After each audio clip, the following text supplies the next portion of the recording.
OK, we've got to decide who to promote to leading education officer. Someone from the arts faculty, I suppose. Well, it can be from any faculty, since the position requires more general skills. Handling personnel, settling disputes and motivating them to focus on the task.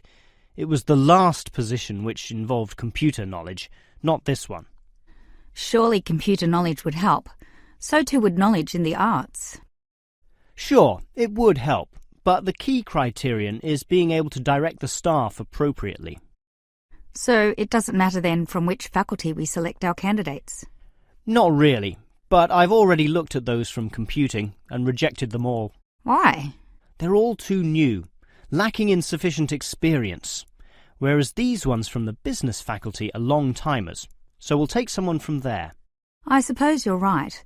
The arts faculty doesn't present much in the way of suitable candidates either. But we'll still have to train the person, teach the ropes, as they say, and he or she will have to expect to do overtime as needed. Of course, it can get so busy that if we were open on the weekend, they'd have to work then as well. Just as well we're a Monday to Friday university, right? Right. But are you sure these people will actually want the job? The salary isn't such an improvement on their current ones. I know, but there are benefits. You get overtime rates, a nice place to put your car, as well as additional petrol money if you drive for company purposes, which they'll probably be required to do.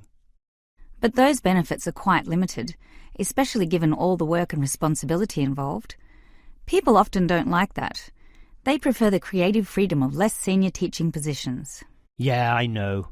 But these candidates should realise that if they do this job well, there'll be more promotions down the line. You know how everyone likes having their own office, right? Sure. Well, that would come after a few years, if they're prepared to work hard and grow with the university. Yes, that should attract these people. Well, that's enough talk about the job. What about the actual candidates? How many do we have? I've narrowed it down to 4. Just using their first names, that's Stephen, Abdul, Lek and Oscar. As you said, there's quite a bit of experience between them, about 34 years in all. What's the exact breakdown of figures? Abdul and Stephen both have 7 years. Lek has 1 more, and Oscar is the most experienced at 12.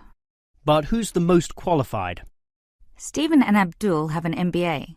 Oh, sorry, Abdul's got something called a MBP, some foreign thing which translates as Master of Business Practice. I'm not sure what that is, but does he do the job well? Very well, apparently. Better than Lek and Oscar, who hold a degree and some certificates respectively. But we have to think about any drawbacks. You know, possible issues with any of them. I asked the respective deans for feedback, and I found out that Stephen, the younger one, drinks a bit. So he has a problem with alcohol? No, he never drinks to excess, but at the bar he's often expressed his intention of moving on, of teaching abroad. Ah, he's not stable. Not stable at all, apparently. We'll never know for how long he'll hold the job. We need stable personnel, and people without family problems or sick relatives like the last guy we promoted. What about Abdul, then? Will he do? He might do, except his English language ability is limited. It's functional, but a bit broken, and meaning is sometimes lost. That's not the problem with the next candidate, Lek, who has good language ability, but this job involves handling people, and his dean says Lek's attitude is bad. In what way? His manners are okay, and he's interested in his job, but he believes there should always be adequate leisure in life. He definitely won't work overtime and complains a lot already about his job. But this last candidate, Oscar, is probably not the right one either. Why not?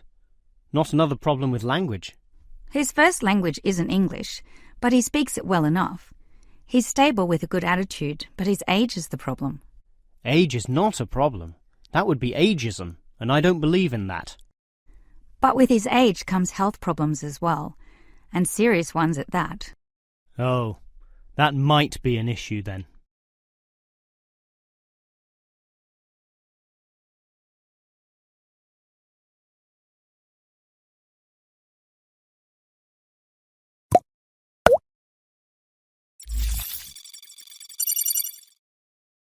If there is one natural feature which has long fascinated man, it is caves, those natural underground spaces into which people can enter. No known cave in the world can exist without it being extensively explored. Whether it be in remote areas, such as the Clearwater Cave in Borneo, or immensely long and difficult, such as Mammoth Cave in America. Or perhaps the most challenging, those caves below the water table, full with water, in which case the exploration is known as cave diving. Whatever the case, if the caves are known, as complex and difficult as they usually are, they will be explored. The formal name for the study of caves is speleology, and involves many disciplines such as chemistry, geology, biology, and cartography, or the science of making accurate maps, since the largest caves can be hundreds of kilometres long and highly complicated. If the exploration is just for fun, the activity is known as caving. But with the difficulties and dangers involved, the average caver is often involved with one of these speleological sciences. As for the number of caves in the world, research suggests that only a fraction have been found and documented, mostly in the areas in which caving has long been a popular activity, such as in America, France, or Australia. China, for example, has huge areas of limestone bedrock, prime material for cave formation, and logically must contain among the largest number of caves in the world. Yet only few are documented due to the lack of interest in caving there. Thus, as exploration continues, new caves will be discovered, and it is likely that the numbers could radically change in the future. With caves being such mysterious and intriguing places, the obvious question concerns how they form. The most common cause is the effect of slightly acidic water in a process called dissolution. Here, water seeps into the ground and down through rock masses. If this rock is soluble, the water dissolves some of it, and over time, the passage expands to become a cave or cave system. The largest and most common of these involves limestone, although other materials are possible, including gypsum, marble, and even salt. Now, if the cave is formed at the same time as the rock, it is called a primary cave, and the most common of these are lava tubes. When lava from volcanoes flows downhill, the topmost surface cools and solidifies first, leaving the hotter lava to continue to flow beneath. If most of this eventually flows out, a hollow tube is left. The country, Iceland, has some excellent caves of this type, and even far-flung Australia has a few. Finally, there are sea caves, formed from waves pounding into coastal cliffs and eroding into fault lines or softer rock. These caves are usually the shortest, about 50 metres at most, since the erosive action of the waves can only reach a certain distance. However, it is limestone caves which will always be the most interesting. This is due to the presence of limestone formations. As the groundwater seeps downward through the ceiling of the caves, it encounters a different pressure and temperature, causing it to deposit a small amount of its dissolved calcium carbonate. Over time, through the action of millions of drops, this deposition process results in ever-growing masses, known as stalactites, if hanging from the ceiling, or stalagmites, if growing from the floor. Alternatively, the water may flow over a large surface of rock, forming flowstone, and with other sorts of processes, can result in beautiful milky white formations of astonishing complexity.